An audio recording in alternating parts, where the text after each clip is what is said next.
Hello everyone, welcome to Anubha study facts. आज से हम अपने यूट्यूब चैनल पर एक नई सीरीज़ स्टार्ट कर रहे हैं जिसमें मैं आप लोगों को वन लाइनर फॉर्म में फैक्ट्स बताया करूंगी और जो आपके एग्जाम पॉइंट ऑफ व्यू से बहुत ज़्यादा इंपॉर्टेंट रहने वाले हैं। सेशन पसंद आए तो do like share and subscribe. आज हमने टॉपिक लिया है माइक्रोबायोलॉजी, जिसमें हम वायरस के बारे में बात करेंगे। वायरस की स्टडी वायरोलॉजी कहलाती है। सेशन बायलिंगुअल रहेगा तो बहुत ज़्यादा घबराना मत एकदम इंग्लिश देखकर। और वायरस का जो अर्थ होता है विनोम या फिर पॉइजन होता है। इसकी डिस्कवरी इवानोवस्की ने की। इन्होंने क्या चीज़ डिस्कवर की थी? तो TMV, टोबैको मोज़ेक वायरस। और भी जितने इंपॉर्टेंट साइंटिस्ट हैं उनके बारे में बात कर लेते हैं। बिचनिक का ये जो कथन है, कॉन्टाजियम वाइवम फ्लूइडम living infectious fluid, as it is आपसे एग्जाम में पूछा जाएगा कि कॉन्टाजियम वाइवम फ्लूइडम जो है वो स्टेटमेंट किसने दिया। स्टैनले क्रिस्टलाइजेशन ऑफ वायरस, मतलब इन्होंने वायरस के रवे प्राप्त करे थे। ठीक है, तो किस वायरस के करे? तो TMV के करे थे। और किस सन में करे थे? ये भी क्वेश्चन बहुत इंपॉर्टेंट है। तो 1935 में। टॉर्ट एंड हैरल ने क्या करा था? बैक्टीरियोफेज की डिस्कवरी की थी। अब बैक्टीरियोफेज क्या होता है या बैक्टीरियोफाज क्या होता है? जो बैक्टीरिया को खा जाए, जिसका भक्षण कर जाए, ऐसे वायरस जो बैक्टीरिया को किल कर जाते हैं। पियरे एंड बॉयडन ने क्या करा था? नेचर बताया था कि जो वायरस का नेचर है वो कैसा होता है। तो न्यूक्लियोप्रोटीनेशियस होता है, क्योंकि वायरस किसके बने होते हैं? न्यूक्लिक एसिड और प्रोटीन के। जेफरमैन एंड मॉरिस ने साइनोफेज की डिस्कवरी की थी। साइनोफेज जो ब्लू ग्रीन एल्गी को इन्फेक्ट करते हैं। और साइनोफेज कौन कौन से? तो साइनोफेज में आप LPP1 नाम याद रखेंगे। अब LPP1 इनका नाम क्यों पड़ा? क्योंकि ये लिंबिया, प्लैक्टोनीमा एंड फॉर्मिडियम इन साइनोबैक्टीरिया को अफेक्टेड करते हैं। डायना से बहुत बार क्वेश्चन आया है। इन्होंने वायरोइड की डिस्कवरी की थी 1971 में। ये एक प्लांट वायरस है और इसमें सिंगल स्टैंडर्ड RNA पाया जाता है जो कि लो मॉलिकुलर वेट होता है। आपको अलग अलग ऑप्शन दे दिए जाएंगे, वहाँ आपको फाइंड आउट करना होगा।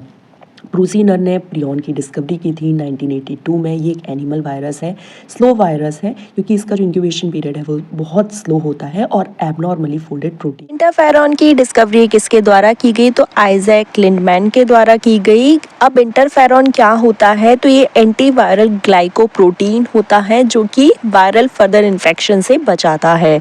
एडवर्ड जेनर ने small pox virus first vaccination तैयार करा था। किसके अगेंस्ट में? स्मॉल पॉक्स वायरस के अगेंस्ट में। सेवन एंड साक ने पोलियो वायरस के बारे में बताया। Oral polio vaccination and injected polio vaccination. तो देखो आप इसको ऐसे याद रखोगे, साकी, ठीक है, आई आ गया ना, साकी। तो साक जो साइंटिस्ट हैं उन्होंने इंजेक्टेड की बाकी जो 7 बचे हैं वो ओरल के हो जाएंगे। साकी वो सॉन्ग है ना, उससे आप याद रख लेना। F हॉफमैन ने क्लासिफिकेशन ऑफ वायरस किया। वायरसेस न्यूक्लियोप्रोटीन के बने, न्यूक्लिक एसिड एंड प्रोटीन के। न्यूक्लिक एसिड या तो DNA हो सकता है या फिर RNA हो सकता है। और प्रोटीन का जो कवर होता है वो कैप्सिड कहलाता है और इसकी हर एक यूनिट को कैप्सोमियर कहती हैं। TMV tobacco mosaic virus 2130 capsomere से मिलकर बना होता है और इसकी एक कैप्सोमियर में 158 अमीनो एसिड्स पाए जाते हैं। एक बहुत नोट पॉइंट है, आप इसको अच्छे से याद रखना। ल्यूको वायरस जो होता है उसमें DNA और RNA दोनों होते हैं, जबकि वायरस में या तो DNA या RNA होगा। लेकिन ल्यूको वायरस ऐसा होगा जिसमें DNA भी होगा और RNA भी होगा। वायरसेस नॉन सेलुलर या ए सेलुलर होते हैं। और ये इंपॉर्टेंट पॉइंट है कि एक्सेप्शन ऑफ सेल थ्योरी है, बिकॉज सेल थ्योरी जो है वो सेल्स, मतलब जो सेल से मिलकर बनी होंगी चीज़ें, उनके ऊपर गिवन है। किसके द्वारा दी गई है? स्लीडन एंड स्वान के द्वारा। ऑब्लिगेट इंट्रा सेलुलर पैरासाइट होते हैं, ये UPPGT में पूछा गया था। Outside cell viruses become inert, अक्रिय हो जाते हैं, मतलब एक्टिव नहीं रहते हैं। और ये कनेक्टिंग लिंक है किस किस के बीच में? लिविंग और नॉन लिविंग के बीच। कैरेक्टरिस्टिक्स ऑफ लिविंग वायरस के हमें कैरेक्टर्स देखने हैं जो कि लिविंग उसको शो करेंगे। कैन कॉज डिसीज, वो बीमारी पैदा कर सकता है। उसमें जेनेटिक मटेरियल है आइदर DNA और RNA and can reproduce. Non living के कौन कौन से कैरेक्टर हैं? तो आउटसाइड होस्ट ये कैसे होते हैं? इनर्ट हो जाते हैं और सेल्फ रेप्लिकेबल नहीं है। स्मॉलेस्ट वायरसेस कौन से हैं? तो एनिमल्स में स्मॉलेस्ट वायरस है mouth and foot virus of kettles. और प्लांट्स में कौन सा है? तो सैटेलाइट नेक्रोसिस वायरस, ये बहुत ज़्यादा इंपॉर्टेंट है। लार्जेस्ट वायरस अगर हम एनिमल में बात करें तो स्मॉल पॉक्स वायरस हो जाएगा। देखो नाम स्मॉल है लेकिन लार्जेस्ट वायरस है। और प्लांट्स में सिट्रस ट्रिस्टेंजा वायरस हो जाएगा, ये बहुत ज़्यादा इंपॉर्टेंट। शेप्स ऑफ वायरसेस में आप याद रखेंगे, बैक्टीरियोफेज आपका कौन सी शेप का है? टेडपोल शेप का है। HIV स्फेरिकल है। TMV rod shaped as you all know. Smallpox brick shaped है। रेबीज वायरस बुलेट शेप्ड है और कोरोना वायरस क्राउन शेप्ड है। LST सिस्टम के बारे में हम बात कर रहे हैं। लॉफ हॉर्न और टर्नर के द्वारा ये सिस्टम दिया गया। इसमें वायरस को दो सब फाइलम में डिवाइड करा है। डीऑक्सी राइबो वायरसेस जो कि डीएनए कंटेन करते हैं, एंड राइबो वायरसेस जिनका जेनेटिक मटेरियल आरएनए होता है। डबल स्ट्रैंडेड और सिंगल स्ट्रैंडेड दो प्रकार के डीएनए होते हैं। Virus, herpes virus and T2 T4 virus आपके डबल स्ट्रैंडेड डीएनए है। फाइकाई 174, M13 बैक्टीरियोफेज और S13 बैक्टीरियोफेज आपके सिंगल स्ट्रैंडेड डीएनए होते हैं। प्लांट वायरसेस में जनरली आपका सिंगल स्ट्रैंडेड ही आरएनए होता है, लेकिन कॉलीफ्लावर मोज़ेक वायरस ऐसा है जिसमें डबल स्ट्रैंडेड डीएनए रहेगा। राइबो वायरसेस वो होते हैं जिनमें जेनेटिक मटेरियल आरएनए है। अब सिंगल स्ट्रैंडेड आरएनए में टीएमवी आ जाएगा, मोज़ेक वायरस आ जाएगा, क्यूबी बैक्टीरियोफेज आ जाएगा। ये आपके कैसे हो गए? Plant viruses. Single stranded animal जो वायरस हैं जिसमें आरएनए पाया जाएगा, HIV, RSV, influenza, corona virus, rabies virus और polio virus. Double standard RNA virus कौन कौन से होंगे? Reo virus, wound tumour virus, maize जार वायरस और राइस जार वायरस। ये बहुत ज़्यादा इंपॉर्टेंट है, तो इनको आप बहुत अच्छे से याद कर लीजिएगा। एंड नॉमेनक्लेचर ऑफ जो वायरसेस है वो किसके द्वारा दिया जाता है? तो ICTV के द्वारा।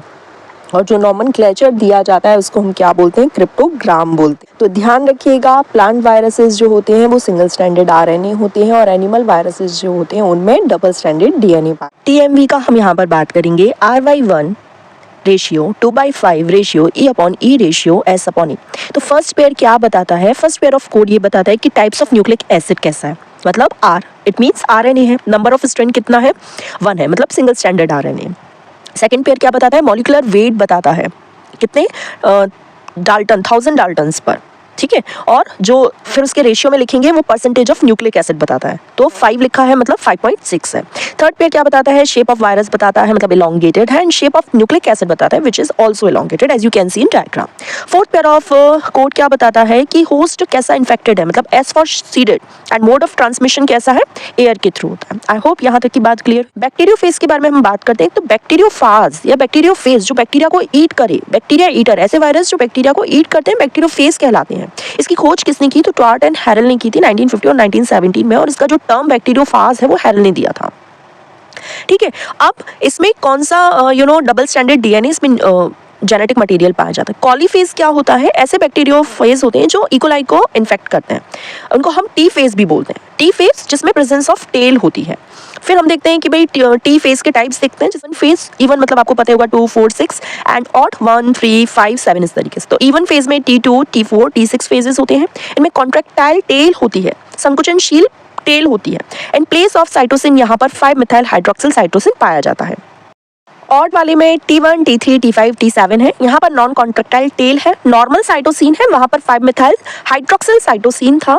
और शॉर्ट टेल किस किस में होगी? T1, T3, T7 में, और लॉन्ग टेल T5 फेजेस में। T2 बैक्टीरियोफेज के बारे में बात करें, इसका जो हेड है उसमें न्यूक्लिक एसिड पाया जाता है, डबल स्टैंडर्ड है, लीनियर डीएनए पाया जाता है। मिडिल पार्ट में कॉन्ट्रैक्टाइल होलो शीट होती है and made up of 24 annular ring which is very very important. How many annular ring present? तो आपको पता होना चाहिए 24। और टेल जो एंड पार्ट होता है जो कि लाइसोजाइम सीक्रेट करता है, 6 टेल फाइबर्स होते हैं और इसमें टेल पिन्स पाई जाती हैं जो कि इंजेक्ट करने का काम करती हैं। प्रोटीन कोड 2000 कैप्सोमियर का बना। लाइटिक साइकिल को ही वायरुलेंट साइकिल बोलते हैं, और एक लाइसोजेनिक साइकिल होती है। लाइटिक साइकिल जहां पर मास्टर एंड स्लेव रिलेशन हो, और लाइसोजेनिक जहां पर गेस्ट एंड होस्ट रिलेशन हो।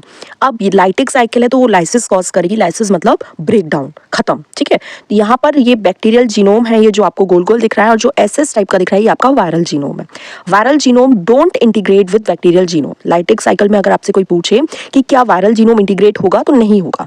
लेकिन लाइसोजेनिक साइकिल में क्या होगा? When viral genome integrates with bacterial viral genome, तो एक फेज बनती है जिसे हम प्रोफेज कहते हैं। जिसे हम क्या कहते हैं? प्रोफेज कहते हैं। वायरल जीनोम इंटीग्रेट होता है तो इस फेज को क्या बोलेंगे?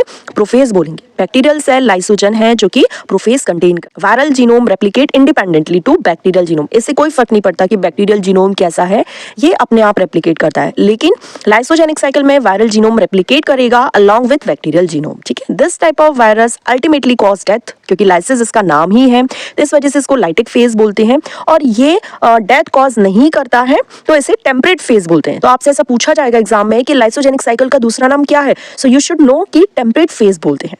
Lytic cycle do not enter into lysogenic, लेकिन लाइसोजेनिक साइकिल लाइटिक साइकिल बन सकती है, ठीक है। ये आगे जाके उसके दौरान में जीवन में लाइटिक साइकिल बन सकती है। अब लाइटिक साइकिल किसके द्वारा परफॉर्म की जाएगी, तो टी फेजेस के द्वारा, और जो लाइसोजेनिक साइकिल है वो किसके द्वारा, तो लैम्डा फेज के द्वारा। Tobacco mosaic virus first discovered virus है, 1892 में डिस्कवर्ड किया गया इवानोवस्की के द्वारा। स्टैनले ने इसकी क्रिस्टलाइजेशन रवे के फॉर्म में इसको प्राप्त किया था, टीएमवी को। एंड इसका स्ट्रक्चर कैसा होता है, रॉड शेप्ड होता है या एलोंगेटेड शेप होता है। और टोबैको मोज़ेक वायरस में किस प्रकार का न्यूक्लिक एसिड होता है, ये आप मुझे कमेंट सेक्शन में बताएंगे। टीएमवी किस किस से मिलकर बना होता है, तो न्यूक्लिक एसिड और प्रोटीन से मिलकर बना होता है। प्रोटीन कोड को कैप्सिड कहते हैं और इसकी हर एक यूनिट को कैप्सोमियर कहते हैं। और इसमें कितनी कैप्सोमियर होती हैं, तो 2130 कैप्सोमियर पाई जाती है। और ये बहुत ज़्यादा इंपॉर्टेंट है कि एक कैप्सोमियर में कितने अमाइनो एसिड्स होते हैं, तो 158 अमाइनो एसिड्स पाए जाते हैं। सिम्टम्स ऑफ टीएमवी मतलब पत्तियाँ पीली पड़ जाती हैं, झड़ने लगती हैं और मॉटलिंग हो जाती है, इनमें नेक्रोसिस, इनकी डेथ हो जाती है। वायरस में जेनेटिक मटेरियल या तो डीएनए होता है या आरएनए, मतलब दो में से कोई एक पाया जाएगा। वायरॉइड में genetic material single standard RNA होता है और इसमें क्वेश्चन पूछा जाता है कि कैसा मॉलिक्यूलर वेट होता है, तो लो मॉलिक्यूलर वेट होता है। और प्रियॉन में तो कोई जेनेटिक मटेरियल पाया ही नहीं जाता। वायरस में क्या होता है, प्रोटीन कोड होता है, बिल्कुल होता है। वायरॉइड में प्रोटीन कोड नहीं होता और प्रियॉन में एबनॉर्मली फोल्डेड प्रोटीन पाई जाती है। अब जो वायरॉइड है वो एनिमल और प्लांट दोनों में ही डिसीज़ कॉज कर सकते हैं जो वायरस है, और जो वायरॉइड है वो केवल प्लांट्स में ही डिसीज़ कॉज कर पाते हैं, और जो प्रियॉन है वो केवल एनिमल में ही डिसीज़ कॉज कर पाते हैं। वायरॉइड की डिस्कवरी किसने की, तो टीओ डायना ने 1972 में। किस में की, तो पोटैटो स्पिंडल ट्यूबर डिसीज़ उन्होंने डिस्कवर की थी। तो ऐसे क्वेश्चन आता है कि पोटैटो स्पिंडल ट्यूबर डिसीज़ किससे होती है, तो आपको बताना पड़ेगा वायरॉइड से। किसके द्वारा डिस्कवर किया, टीओ डायनर के द्वारा। इसमें सिंगल स्टैंडर्ड आरएनए होता है जो कि लो मॉलिक्यूलर वेट होता है, किसी भी प्रकार का कोई प्रोटीन कोड नहीं होता है, और जो सिंगल स्टैंडर्ड आरएनए होता है वो लगभग 350 न्यूक्लियोटाइड से मिलकर बना होता है। क्राइसैंथेमम स्टंट डिसीज़ भी वायरॉइड के द्वारा होती है, तो आप ये याद रखेंगे। फिर बात आती है कि वायरॉन्स क्या होते हैं, तो स्मॉलेस्ट इन्फेक्शियस वायरल पार्टिकल्स होते हैं। फिर आती है बात वायरोसॉइड की, तो ये क्या होते हैं, सिंगल स्टैंडर्ड आरएनए होते हैं, इसमें भी प्रोटीन कोड नहीं होता है। And need a helper virus for replication into host, किसी भी होस्ट में इनको रेप्लिकेट करने की वायरस की ज़रूरत होती है। तो प्रियॉन्स की डिस्कवरी किसने की, ब्रूसी नर ने की। और प्रियॉन होता क्या है, तो एबनॉर्मली इनफोल्डेड प्रोटीन होता है। Cause disease in animal called animal virus, ये एनिमल में डिसीज़ कॉज करता है और इसका इंक्यूबेशन पीरियड बहुत स्लो होने की वजह से इसको स्लो वायरस भी कहते हैं। प्रियॉन की वजह से क्या डिसीज़ होती है, स्क्रैपी डिसीज़ हो जाती है। तो 20 नंबर के क्रोमोसोम पर जो जीन है वो क्या करता है, प्रोटीन बनाता है, मतलब अल्फ़ा हेलिकल प्रोटीन बनाने का काम करता है। लेकिन जब इसमें म्यूटेशन हो जाता है या प्रियॉन का संक्रमण हो जाता है तो अल्फ़ा हेलिकल प्रोटीन की जगह बीटा प्लीटेड प्रोटीन बन जाती है, विच इज़ वेरी हार्मफुल। तो आप इस तरीके से इसको याद रखेंगे। एनिमल में स्क्रैपी डिसीज़ होती है। अब कौन से एनिमल में होती है, ऐसा क्वेश्चन पूछा जाता है, तो शीप और गॉट में। और है मेड काउ डिसीज़, जिसका दूसरा नाम पूछा जाता है बोवाइन स्पॉन्जिफॉर्म इंसेफेलोपैथी, BSE। इसमें जो ब्रेन होता है ना वो स्पॉन्ज लाइक हो जाता है। और ह्यूमन में क्रो डिसीज़, लाफिंग डेथ, इसमें इंसान की हंसते हंसते मृत्यु हो जाती है। Alzheimer disease, fatal familiar insomnia and Creutzfeldt's Jakob disease. देखो ये वाला इंपॉर्टेंट है, Creutzfeldt's Jakob disease, kuru disease और अल्जाइमर डिसीज़। क्रूजफेल्ड्स जो चेकअप डिसीज़ है वो एनालॉगस किसके होती है, तो एनिमल के, bovine spongiform encephalopathy of cattle के।